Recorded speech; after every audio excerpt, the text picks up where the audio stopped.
नमस्कार। क्या आप एक किराएदार हैं और आपको किराया देने की चिंता सता रही है? क्या आप एक मकान मालिक हैं और आपके किराएदार ने अभी तक किराया नहीं दिया? अगर ऐसा है तो आप मेरी बात सुनिए।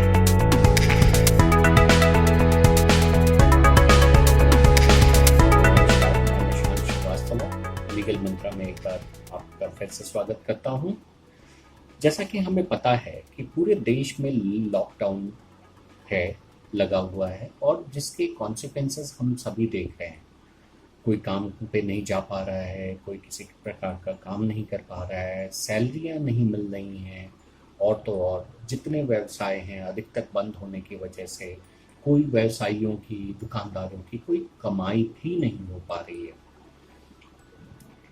ऐसे में जो मकान मालिक और जो किराएदार का एक संबंध है वो बड़ा ही नाजुक और बहुत ही ऐसे सिचुएशन पे पहुंच गया है जहाँ पे कोई रास्ता नहीं दिख रहा है, क्योंकि कई जगह किराएदार जो हैं वो इस पोजीशन में नहीं है कि वो किराया पे कर सके। कई जगह मकान मालिक इस पोजीशन में नहीं है कि वो पूरी तरह किराए को माफ़ कर सके। तो ऐसी तरह हमें ऐसे समय में हमें ये देखना होगा कि कानून क्या कहता है, कानून से हम क्या बेनिफिट ले सकते हैं या कानून हमें कितना सहायता कर सकता है इस समय में, चाहे आप किराएदार हों या आप एक मकान मालिक हों। आजकल आपने एक शब्द सुना होगा, काफ़ी ज़्यादा सुना होगा, वो शब्द है फोर्स मेजोरे, जो कि एक फ्रेंच शब्द है जिसका सामान्य भाषा में हम लोग एक्ट ऑफ गॉड कहते हैं। एक्ट ऑफ गॉड या ऐसी कोई परिस्थिति जो कि हमारे या किसी भी पार्टी के कंट्रोल के बियॉन्ड हो, कंट्रोल के बाहर हो, और जो किसी अगर ऐसा कोई ऐसा स्थिति उत्पन्न होती है तो वो किसी भी पार्टी को, दोनों पार्टी को ये राइट देती है कि वो अपने अपने शर्तों, अपने अपने वादों से कुछ समय के लिए बच सकें या उनके ऊपर वो मजबूरी ना हो अपने वादों को पूरा करने की उस समय के दौरान जिस समय ये फोर्स मजेरे इवेंट चल रहा है। नॉर्मली हम देखेंगे फ्लड, अर्थक्वेक, वॉर, रॉयट, ये सारी चीज़ें तो फोर्स मेजोरे क्लॉज में जनरली होती हैं, और ख़ास तौर पे जो कमर्शियल लीज होता है, कमर्शियल प्रॉपर्टी के जो एग्रीमेंट्स वगैरह होते हैं, उनमें ये बहुत ही विशेष तौर पे ये चीज़ें मेंशन होती है। बट अनफॉर्चुनेटली मुझे लगता है किसी भी कमर्शियल लीज कॉन्ट्रैक्ट में या आपके जो रेंट एग्रीमेंट है उसमें कोई भी ऐसी परिस्थिति का जिक्र नहीं होगा, एपिडेमिक कोविड-19 जैसी परिस्थिति का जिक्र उसमें नहीं होगा। तो ऐसे स्थिति में हम क्या कर सकते हैं? सबसे पहले हमें ये समझना होगा कि फोर्स मेजोरे इवेंट किसी भी पार्टी को पूर्णतया मुक्त नहीं करती है, पूरी आज़ादी नहीं देती है कि वो अपने दिए हुए जो एश्योरेंसेस हैं, अपने जो कॉवेनेंट्स हैं, अपने जो शर्तें हैं जो कॉन्ट्रैक्ट में हैं, जो एग्रीमेंट में लिखी हुई हैं, उससे पूरी तरह से मुकर जाए। ये ज़रूर करता है कि उस पीरियड के दौरान कुछ समय के लिए उसको स्थगित कर देता है, और बस इतना ही। ये क्लॉज या ये इवेंट किराएदार को पूर्णतया किराया देने से मुक्त कर दे, ऐसा भी नहीं, ऐसा कतई नहीं है। मकान मालिक का किराया लेने का अधिकार पूरी तरह खत्म हो जाता है इस पीरियड के दौरान, ये भी कहना सही नहीं होगा। फोर्स मेजोरे इवेंट को लेके, ऐसी परिस्थितियों को लेके आज़ादी के बाद से कई ढेर सारे सुप्रीम कोर्ट के जजमेंट्स आए हैं, और हर जजमेंट एक तरह से इस बात की पुष्टि करता है कि ये फोर्स मेजोरे इवेंट किसी एक पार्टी को पूर्णतया मुक्ति नहीं देता है, आज़ादी नहीं देता है।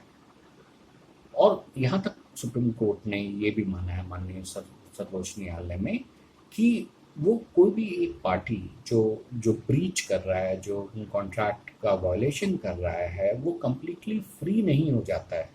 और ये कहना एक पार्टी का कि मेरे लिए बहुत ही मुश्किल हो गया या मेरे लिए प्रॉफिटेबल नहीं रहा या इकोनॉमिकली फाइनेंशियली मेरे लिए बहुत ही कठिन हो गया या महंगा पड़ गया, ये कोई एक्सक्यूज़ नहीं है फोर्स मेजर क्लॉज के अंतर्गत। सो अब क्या कर सकते हैं? लीगल वे आउट है, लीगल रास्ते हैं, परंतु यहाँ पे लीगल क्वेश्चन में जाने के पहले कुछ मॉरल क्वेश्चंस भी खड़े होते हैं जिसको हमें सोचना होगा इसके पहले कि हम लीगल इश्यूज में जाएं। क्या नैतिक रूप से उचित होगा एक मकान मालिक का ये जानते हुए भी कि उसके उसके उसके किराएदार की दुकान पिछले 3 महीने से बंद है, 2 महीने से बंद है, एक एक भी पैसे की वो कमाई नहीं कर पाया है, पूरा पूरा रेंट मांगने की? या किराएदार का ये पक्ष उचित है नैतिक रूप से कि वो कहे मैं एक भी पैसा नहीं नहीं दूंगा? क्योंकि हो सकता है जो मकान मालिक है उसने करोड़, अब उसने लोन ले रखा हो, उसकी अपनी ईएमआईज हों, उसके अपने डॉक्टर के मेडिकल खर्चे हों, हो सकता है उसका घर इसी किराए की कमाई से चलता हो। ये सब नैतिक सवाल हैं जो कि हमें देखने होंगे। अभी कुछ दिनों में विभिन्न राज्य सरकारों ने एडवाइजरी जारी की है एक मकान मालिकों को, या न्यूज़पेपर में पढ़ने को हमें मिलता है कि किराया ना लें, किराया ना लें, किराया ना लें। ये सिंपली एक एडवाइजरी है जो ये कहता है, किराया रिक्वेस्ट करता है मकान मालिकों से कि किराया ना लें। ये ऑर्डर नहीं देता है कि किराया नहीं ले सकते हैं। इसलिए हमें चीज़ों को बहुत ध्यान से देखना होगा। इन वाजिब दोनों पार्टीज की वाजिब समस्याओं को देखते हुए अगर मान लीजिए कोई कोई नतीजा नहीं निकलता है तो क्या हो सकता है? कोई भी एक पार्टी, मान लेते हैं यहाँ पे मकान मालिक, कल को कोर्ट को जाता है, तो कोर्ट का रुख करता है, तो हम देखेंगे कोर्ट बड़ी विषम स्थिति में पड़ जाएगा। क्योंकि एक तरफ कोर्ट भी ये समझेगा कि किराएदार जानबूझ के किराया नहीं दे रहा है, ऐसी स्थिति नहीं है, परिस्थितियां ऐसी हैं जिसकी वजह से वो नहीं दे पा रहा है। साथ ही साथ at the same time court ये नहीं कह सकता है किराएदार को या मकान मालिक को, किसी को भी, खासतौर पर मकान मालिक को, कि हम कॉन्ट्रैक्ट को नहीं मानेंगे, जो शर्त है हम उसको पलट देंगे, या ये किराएदार मुक्त हो गया है किराया देने से। ऐसा कोर्ट भी ऐसा नहीं कर सकती। जो मैंने बताया सुप्रीम कोर्ट के जजमेंट्स हैं, उनके हिसाब से कोई भी कोर्ट ऐसा नहीं कर सकती है, वो बाइंडिंग प्रेसिडेंट्स हैं। तो और ये भी समझना होगा हमें कि आने वाले काफ़ी दिनों तक कोर्ट पूर्ण क्षमता से काम नहीं कर पाएंगे, और बहुत ही इम्पॉर्टेंट खासतौर पर क्रिमिनल मैटर्स ही कोर्ट में सुने जाएंगे। जहाँ बहुत अर्जेंट मैटर रहा, सिविल में स्टे का है, कुछ कुछ बहुत ही अर्जेंट होगा, उन्हीं की सुनवाई हो पाएगी। कोर्ट पूर्णतः काम करने में अभी काफ़ी समय लगेगा। फिर उसके बाद दूसरी चीज़ हमें ये ध्यान देनी होगी कि जब हम सिविल सूट डालते हैं, क्योंकि ये दो प्राइवेट व्यक्तियों के बीच का मामला होता है, उसमें कोर्ट फीस की आवश्यकता पड़ती है, जो कि जो आप अमाउंट होता है उसके हिसाब से, एड वॉल्यूम कहते हैं, उस हिसाब से कोर्ट फी डिसाइड होता है। प्लस आपको वकील की फीस भी देनी होगी, क्योंकि वो भी प्रोफेशनल है, वो भी चाहेगा कि अगर आपको सर्विसेज दे रहा है तो उसको उसकी सर्विसेज का वो मिले, मेहनताना मिले।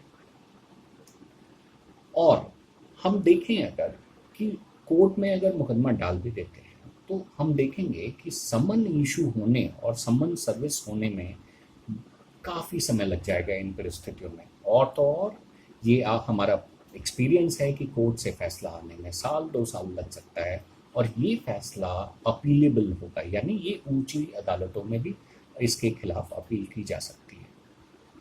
सो हम ये देखेंगे कि यहाँ पे चीज़ें इतनी इजी नहीं है। और यहाँ पे एक बहुत ही इम्पॉर्टेंट बात मैं बताना चाहूँगा, कमर्शियल कोर्ट्स एक्ट 2015, उसमें एक प्रावधान है सेक्शन 12A जो 2018 के अराउंड जोड़ा गया है। उसमें ये मैंडेटरी कर दिया गया है कि कोई भी कमर्शियल सूट फाइल होने के पहले मीडिएशन में जाना होगा। Pre litigation mediation.